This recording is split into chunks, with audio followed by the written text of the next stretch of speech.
Jeans में सरहिया में क्या कर दिया। अरे बाबा नहीं खा जाना, मोदी जी टिकटॉक बंद कर रहे हैं। अच्छा ये कब हुआ रे बच्चा? अरे वही से तो इस सरहिया में लौका तारी सन, न तो सब सड़क पर मुजरा कर ली सन। ओ ये तो हम जानते ही नहीं थे।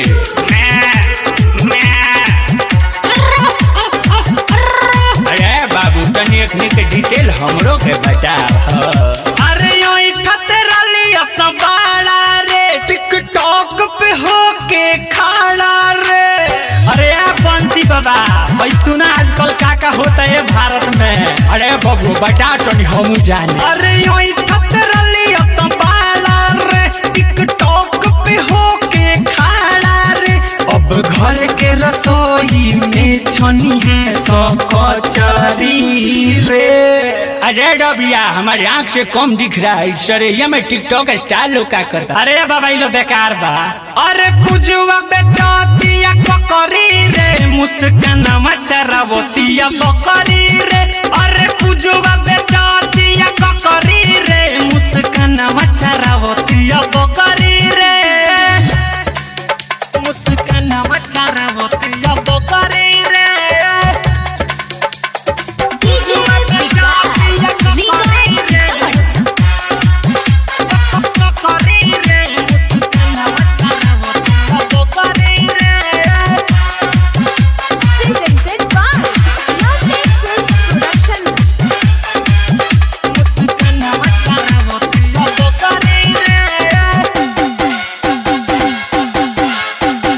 कौनो लगे भिखारी रे, कौनो लगे कबाड़ी रे।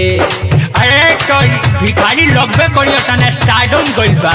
हाय बाबा सही कहलो। कौनो लगे भिखारी रे, कौनो लगे कबाड़ी रे। जब से बंद भइल टिकटॉक कौनो बेचे हाड़ी रे। अरे बात हम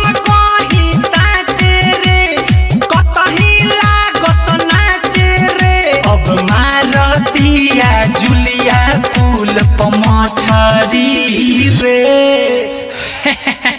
तो अच्छा न है बच्चा, तुम्हारे एरिया में नया मछुआरा आ गया। हाँ बाबा सही कहता रह। अरे पुजुआ बेचातिया बकरी रे, मुस्कान मचरावतिया बकरी रे। अरे पुजुआ बेचातिया बकरी रे, मुस्कान मचरावतिया बकरी रे।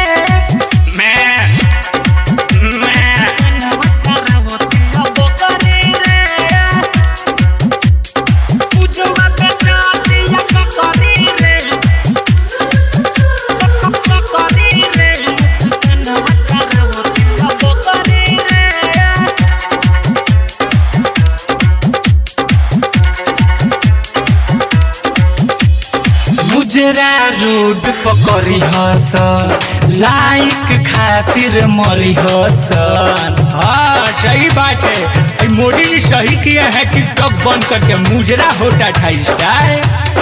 मुजरा रोड पकड़ी हस, लाइक खातिर मरी हस। अरे वापस ना टिकटॉक आई, केतनो पूजा करी हस। दिनेश रे हीरो बाबू से हंस हंस रे। अब ना करी है सो अपने में पकड़ा पकड़ी रे। अरे बाप रे बाप, मुजरा के साथ साथ पकड़ा पकड़ी भी होता ठका रे आए। हाँ बाबा तू ना देखत रह का हो आए। अरे पुजुआ बेचातिया बकरी रे, मुस्कान मचरावतिया बकरी रे। अरे पुजुआ बेचातिया बकरी रे, मुस्कान मचरावतिया बकरी रे। अरे योई खतरलिया संभाला रे, टिकटॉक पे होके खाना रे। अब घर के रसोई में छनी है कचरी रे। अरे डबिया हमारे आँख से कम दिख रहा है सर, ये में टिकटॉक स्टाइल लोग क्या करता। अरे बाबा ये लोग बेकार बा।